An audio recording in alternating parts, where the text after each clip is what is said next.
Oi, gente, tudo bem com vocês? Eu sou a Raquel, né, acadêmica de enfermagem da Universidade Federal do Ceará, e E eu sou a Carol. nós somos integrantes do Programa de Educação Tutorial PET Enfermagem UFC, e nós vamos conversar um pouquinho com vocês sobre suporte básico de vida, né, SPV, reanimação cardiopulmonar. Eu espero que esse conteúdo seja muito importante para vocês, né, que vocês consigam compreender esses conceitos, e qualquer dúvida podem entrar em contato com a gente, que iremos sanar essas dúvidas, certo? Então, os objetivos da apresentação, né, serão definir o conceito de primeiros socorros, identificar os sinais clínicos da parada cardiorrespiratória, né, a PCR, definir o conceito de SBV e compreender a reanimação cardiopulmonar. A gente trouxe aqui um caso clínico e, ao longo desse caso clínico, a gente vai trabalhando esses objetivos da apresentação. A gente vai sempre linkando a teoria com o caso clínico para ficar mais fácil o entendimento, né? Então, JFC, as iniciais do paciente, masculino, 55 anos, casado e com 3 filhos. Contador, referiu possuir uma rotina de trabalho muito corrida e estressante. Sedentário, ex-tabagista, etilista, pré-diabético, ou seja, ele não praticava atividade física, né? Era ex-tabagista, etilista, pré-diabético. Apresenta sobrepeso e relata histórico de doença cardíaca na família. Certo dia, durante uma partida de futebol, ele sentiu um cansaço extremo, seguido por um forte aperto no peito, levando-o à inconsciência. Logo em seguida, seus amigos do futebol constataram que ele não estava respirando, né? Então, de acordo com esse caso, você identificou, você vivenciou esse caso, qual a sua atitude diante da situação problema? Então, a gente vai abordar aqui alguns conceitos importantes antes de entrar propriamente nas práticas do primeiro socorro, né? Então, primeiro conceito dos primeiros socorros. Nós podemos definir, né, de acordo com o manual da Fiocruz, né, que primeiros socorros são os cuidados imediatos que devem ser prestados rapidamente a uma pessoa vítima de acidentes ou de mal súbito, cujo estado físico põe em risco a sua vida, com o fim de manter as funções vitais e evitar o agravamento de suas condições.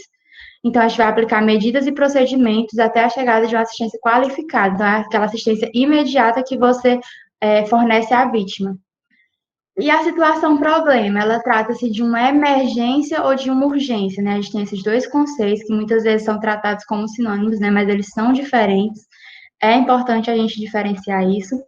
E a gente tem aqui que a emergência são situações que envolvem um risco imediato de morte, né?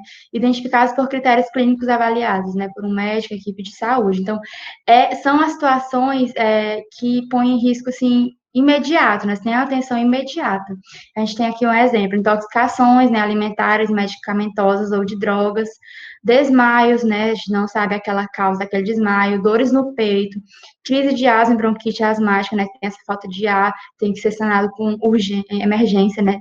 Dor abdominal forte, vômito, febre acima de 39 graus, perda de funções, formigamentos e cortes profundos. Já uma urgência são situações que o quadro do paciente apresenta sintomas incessantes, né? Mas não, eles não identificam um perigo de morte iminente, né? Tem que ser tratado rapidamente, mas não de forma imediata. A gente pode estar aqui como exemplo as dores de cabeça, né? Os cortes, vômitos, dores de ouvido, diarreia, febre abaixo de 39 graus, dores na coluna, né? As luxações. Esses são alguns exemplos de urgência. Então, no caso do paciente, ele não estava respirando, né? Ele teve essa dor no peito, então a gente pode ter isso como uma emergência, certo? E o que é a parada cardiorrespiratória, né? O conceito desse termo. A gente tem aqui a definição, né, desse artigo, que a parada cardiorrespiratória, né, é a cessação da atividade mecânica do coração, determinada pela ausência de pulso central palpável, né? A gente tem aqui o pulso da carótida, a gente não consegue palpar, a ausência de respiração ou respiração anormal, né, tipo gasping, e não responsividade do paciente com grave repercussão no sistema nervoso central. Então, a gente tem aqui que essa parada, né, o coração ele deixa de bombear o sangue, né, que leva nutrientes e oxigênio para as demais partes do corpo. E isso causa consequências, né, em todo o corpo. O nosso cérebro, nosso tecido cerebral, ele não pode ficar muito tempo sem receber oxigênio, né, não pode passar muito tempo em hipóxia. E a partir do momento que ele fica sem receber oxigênio, ele causa, né, consequências muito negativas no sistema nervoso central e nas demais partes do corpo. Então, essa cessação da atividade do coração acarreta enormes consequências em todo o corpo. certo? E aqui um pouquinho da epidemiologia para a gente entender. No Brasil, existem as estimativas de 200 mil casos de parada cardíaca a cada ano, e metade deles é em ambiente hospitalar, né? As taxas de sobrevida na alta hospitalar variam de 9,5% para casos de parada cardíaca fora do hospital e 24,2% para casos hospitalares. Dos sobreviventes, 40 a 50% permanecem com deficiências cognitivas, como memória e déficit de desempenho intelectual. Então, assim, as taxas de sobrevida, elas são maiores no ambiente hospitalar. Por quê? Né? Porque você tem que dar aquela assistência imediata quando a pessoa você identifica que ela está em parada cardiorrespiratória. Quanto mais rápido você der essa assistência, maior a taxa dela de sobrevida e menor as consequências negativas, né? Menores deficiências cognitivas, né? O tempo que o cérebro passa sem oxigênio vai diminuir e com isso, né, você consegue ter um prognóstico muito melhor. Então, por isso que as taxas de sobrevida hospitalares são muito maiores, porque quando você identifica fora do ambiente hospitalar, a parada cardiorrespiratória, né, muitas vezes você não sabe como intervir e isso, né, vai prolongando o tempo que aquela pessoa vai ficar sem oxigênio, sem nutrientes, certo? Quais são os sinais clínicos da parada cardiorrespiratória, né? A gente tem irresponsividade, né? Tanto a estímulos verbais ou dolorosos, táteis, você tenta falar, mexer com a pessoa e ela não responde. A ausência de pulso, né? Que a gente pode identificar na artéria carótida, né? A gente percebe que não tem esse pulso. A ausência de respiração ou respiração agônica, né? Do tipo gasping, que é aquela agonia respiratória, né? A gente pode até fazer uma analogia a um peixe fora da água, aquela movimentação da boca, aquela vontade, né, de ter oxigênio, né, que o corpo não está recebendo oxigênio suficiente, e você fica essa agonia respiratória. E quais os fatores de risco, né? A gente tem choques circulatórios, né? Ou alterações estruturais no coração, né? Danos estruturais, estresse físico ao extremo, né? Esse estresse libera adrenalina e essa adrenalina ela influencia na atividade do coração, né? Bem como os níveis de potássio e magnésio, que também afetam essa atividade elétrica do coração. E também no estresse físico, né, a gente também tem a questão de já ter essa desordem hereditária da atividade cardíaca, né? Se você já tem essa predisposição genética e ainda tem esse estresse físico ao extremo, você está muito suscetível a desenvolver, né, a vir acontecer essa parada cardiorrespiratória. Então, quais os fatores de risco possui o senhor JFC na situação problema, né? Quais são que a gente pode identificar de acordo com o caso? A gente tem aqui, né, o caso clínico novamente. A gente tem o sedentarismo, né, ou seja, ele não praticava atividade física, apresentava esse sobrepeso. E esse sobrepeso, ele sobrecarrega a atividade do coração, né, aumenta esse esforço cardíaco, né, podendo vir a acontecer a parada cardiorrespiratória. Ele era ex-tabagista, né, etilista, né, utilizava bebidas alcoólicas, pré-diabético, né, esse sobrepeso que aumenta esse esforço do coração, né, essa atividade cardíaca, e a doença cardíaca na família, né, que além desses fatores de risco ocasionais, né, essa doença cardíaca na família, os fatores genéticos influenciaram no desfecho, né, dessa parada cardiorrespiratória, cessação da atividade do coração e da respiração do paciente, né. Agora um pouquinho sobre suporte básico de vida. Pronto, gente. Agora a gente vai falar um pouco mais sobre o suporte básico de vida, que já são as medidas que a gente vai atuar diretamente com o paciente. Né? Como a Raquel falou, o caso se trata-se de uma emergência, né? E não de uma urgência. Ou seja, o paciente ele precisava de cuidados imediatos para garantir, né, a vida dele. Então, nós vamos aqui primeiro na cadeia de sobrevivência extra-hospitalar. E é importante saber que a cadeia extra-hospitalar, ela tem as suas diferenças da cadeia intra-hospitalar. Por quê? Porque aqui é um suporte que a gente vai promover para o paciente, os cuidados básicos, por isso que é um suporte básico de vida e não suporte avançado de vida, que é feito no ambiente hospitalar, com uso de medicações, com uso de exames complementares. Então, nós vamos fornecer os cuidados básicos com a cadeia de sobrevivência extra-hospitalar, que é diferente da intra. E aí os passos, né? O primeiro passo é o reconhecimento e o acionamento do serviço médico de urgência. Ou seja, se você está sozinho na situação, a primeira coisa, antes de iniciar as manobras de ressuscitação, que nós vamos falar mais na frente, você tem que ligar e pedir ajuda. Por quê? Porque o suporte básico de vida, ele compõe também o DEA, que é um dispositivo, né, o desfibrilador. E aí é muito importante que esse dispositivo chegue também ao paciente e também o serviço médico, para que ele possa ser atendido e mais rapidamente chegar ao hospital. Então, é importante, primeiramente, você chamar o serviço médico de emergência, que aqui no nosso caso é o SAMU. Depois de chamar o serviço médico, você pode iniciar a RCP, né, imediata e de alta qualidade. É muito importante, mais à frente eu vou falar dessa alta qualidade. O terceiro passo já é desfibrilação. Quando você tiver o desfibrilador, você já inicia. O quarto é, a partir da chegada do serviço médico de emergência, inicia esses cuidados, mantém-se os cuidados básicos e inicia os cuidados avançados, como a intubação, como a administração de medicamentos, como noradrenalina, adrenalina, para poder completar-se o ciclo de reanimação daquele paciente. E, por último, tem o suporte avançado de vida e os cuidados pós-parada cardiorrespiratória, porque se esse paciente ficou muito tempo em hipóxia, por exemplo, como a Raquel falou, ele pode ter consequências neurológicas, ele pode ter algumas sequelas. Então, por isso que é muito importante esses cuidados pós a parada. E garantir também que a causa da parada seja encontrada, porque a gente está vendo que o suporte básico de vida e as manobras de ressuscitação, elas vão garantir o retorno da pulsação do coração. Elas não vão na causa base que está levando o paciente a entrar na parada cardiorrespiratória. Isso a gente vai descobrir após, para garantir que o paciente não entre novamente na parada cardiorrespiratória.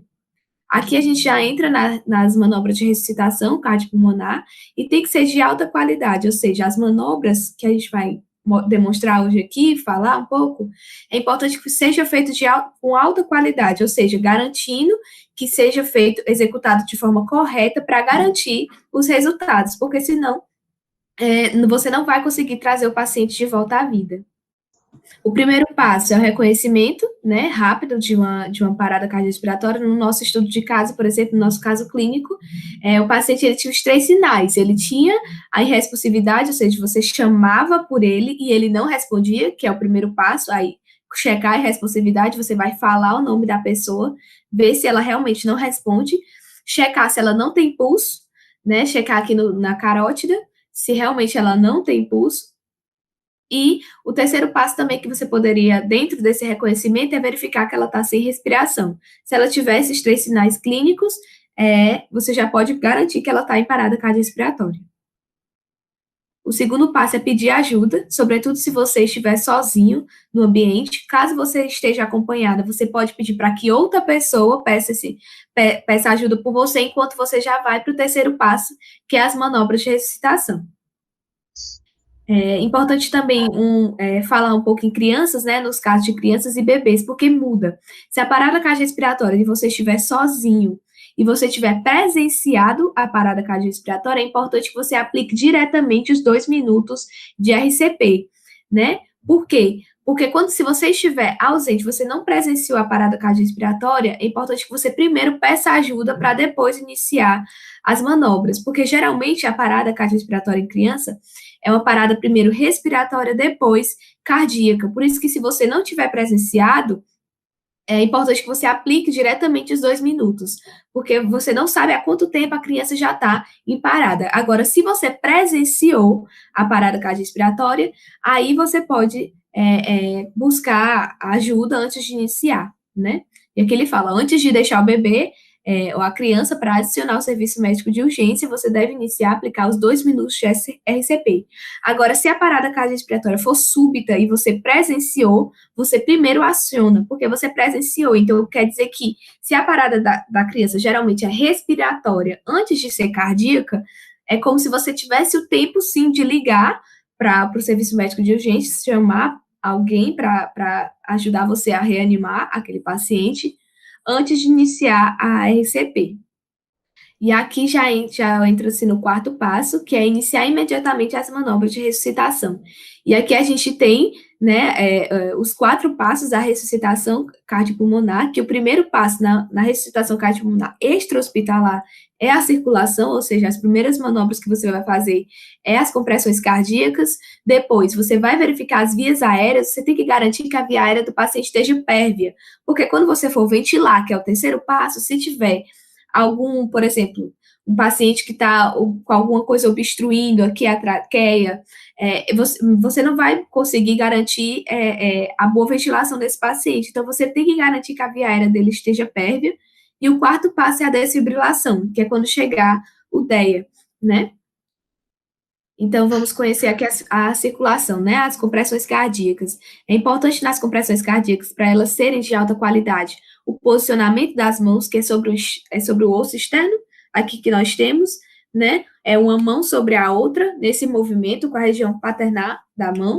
O posicionamento, você tem que estar com os braços hiperestendidos, não pode fletir os braços, o profissional, ele tem que estar num ritmo constante. Aqui a frequência é muito importante, que é o 30/2, você vai realizar 30 compressões para 2 ventilações, né? Em crianças já muda essa posição, né? Em crianças já muda a frequência também, não é mais 30/2, é 15/2. E existe uma diferença da técnica. Se a compressão cardíaca for em bebê e você estiver sozinho, você faz a manobra dos 2 dedos. Agora, se você estiver acompanhado, você pode fazer a manobra da compressão em bebês com os polegares. Essa manobra que tem aqui a imagem, onde você vai abraçar o bebê e realizar a compressão com os polegares. E é importante também, aqui nas compressões, só para um detalhe também que é muito importante, que é garantir a profundidade. Para se ter uma boa compressão cardíaca, é importante que tenha a profundidade de 5 centímetros. Porque o que você quer com as compressões? Fazer com que o coração ele seja comprimido para garantir o movimento de sístole e diástole. Ou seja, se não tiver a compressão, você não vai conseguir garantir essas compressões de alta qualidade. A abertura das vias aéreas, nós temos 2 manobras, a chin lift e a Unstrut, que o que muda? Porque uma é para situações de trauma. Quando você tem um trauma, por exemplo, você não pode fazer a manobra de chin lift, que é a manobra que a gente fala que é a hiperelevação do queixo, porque aqui você pode comprometer mais ainda a cervical do paciente. Em situações de trauma, recomenda-se usar a manobra de Unstrut, que é a subluxação da mandíbula, que é a anteriorização da mandíbula. Você vai aqui na mandíbula do paciente e hiperestende, só a mandíbula. E a do queixo, que é a de Unstrut, você pode utilizar em paradas cardiorrespiratórias que não são de trauma, por exemplo. As ventilações, né? Hoje em dia se tem um protocolo meio diferenciado para as ventilações, sobretudo nesse período de pandemia, né, que se recomenda-se que as ventilações sejam feitas somente quando se tem um dispositivo de bolsa-válvula máscara, ou essa máscara facial, onde você pode garantir também a sua proteção, né? E aí as ventilações, são 2 ventilações para 30 compressões, assim, no ciclo da parada. Por último, tem o desfibrilador, que o desfibrilador é muito importante para garantir que o coração ele volte a bater, né, que ele volte a realizar suas atividades normais, porque geralmente a parada cardiorrespiratória, o paciente está com algum ritmo não chocável ou não chocável, né, que a gente chama, por exemplo, a fibrilação ventricular, né, que são ritmos que o coração ele já não está pulsando corretamente, ele está só fibrilando, né, que a gente chama, ou então ele não está fazendo os movimentos sístole e diástole corretamente. Então, o dispositivo, né, a desfibrilação, ela vai garantir, com as descargas elétricas, que o coração ele volte a pulsar corretamente, e aí garantir que esse coração volte a realizar as suas atividades, né, normais. E aí é muito importante que, assim que você tiver o desfibrilador, já se coloque no paciente. E não deixe de se usar o desfibrilador se você não souber os cantos específicos, né? Os manuais, eles dizem que você pode, sim, colocar o desfibrilador, que ele vai lhe dizer corretamente, por exemplo, se aquele ritmo é chocável ou não, né? E nas PAs mesmas, ela já vem dizendo qual é o local indicado de cada pá do desfibrilador. Em alguns shoppings, inclusive, tem, né, esse desfibrilador justamente para prestar essa assistência. Sim, né, e quando você liga para o suporte de emergência, né, a primeira coisa que você vai pedir, que, né, você pede, é que eles tragam desfibrilador, porque o paciente está em parada cardiorrespiratória. Isso facilita muito o serviço de urgência, né, porque os profissionais, eles já vêm com aquilo na mão e tudo, né, e com a chegada, né, liguei com a chegada desse suporte avançado, o que vai mudar, né, se continua nas compressões e vai realizar-se agora uma via aérea avançada, né? Você vai garantir a intubação endotraqueal desse paciente, para que ele possa receber as ventilações de qualidade. E aí, com essa intubação, você, durante 2 minutos, deverão ser realizadas compressões contínuas e administrado a cada 6 segundos uma frequência respiratória, ou seja, você vai, com a intubação, você vai garantir ali aquela ventilação do paciente, juntamente né, com DEA e as outras medidas de suporte avançado. E aí, como suspender, né, os esforços da reanimação? Primeiro, quando o paciente voltar à vida, né, assim que você garantir, né, que o paciente já tem pulso, que o paciente está respirando, você pode suspender. Segundo, se o paciente, né, for declarado o óbito desse paciente, né, pelo profissional médico, quando ele declara que o paciente ele já não tem mais chances de retorno. E quando os dois, por exemplo, se você está sozinho na situação e quando aquilo ali você já é uma exaustão, né? Quando o profissional de saúde ele chega à exaustão. Mas sobre essa exaustão, né, tem todo um protocolo, é importante que seja visto, né, porque ali você está com a vida de uma pessoa nas suas mãos. Então, realmente, você está em exaustão, né, para suspender essa parada, ou essa reanimação. Então, tudo isso, né, tem que ser levado em conta. Relembrando, né, vamos relembrar agora a nossa situação problema. Então, e agora, né, o que você faria? O que vocês fariam ao se deparar com um paciente que entrou em parada cardiorrespiratória? Sobretudo, primeiro de tudo, pedir ajuda, né, e iniciar as reanimações cardiopulmonar até essa chegada dessa ajuda. É muito importante nesse momento, gente, muitas pessoas têm o hábito, né, de quando vê um paciente, por exemplo, parada cardiorrespiratória, querer levar para o pronto-socorro. Isso é uma das piores medidas que você pode fazer. Por quê? Porque o período de translado, né, de onde você está até chegar no hospital, o paciente provavelmente ele pode morrer, porque é um período muito longo, né, até chegar no pronto-socorro. Então, saber do suporte básico de vida e as manobras de reanimação salvam vidas, né, porque você pode iniciar essas manobras até o serviço de urgência chegar.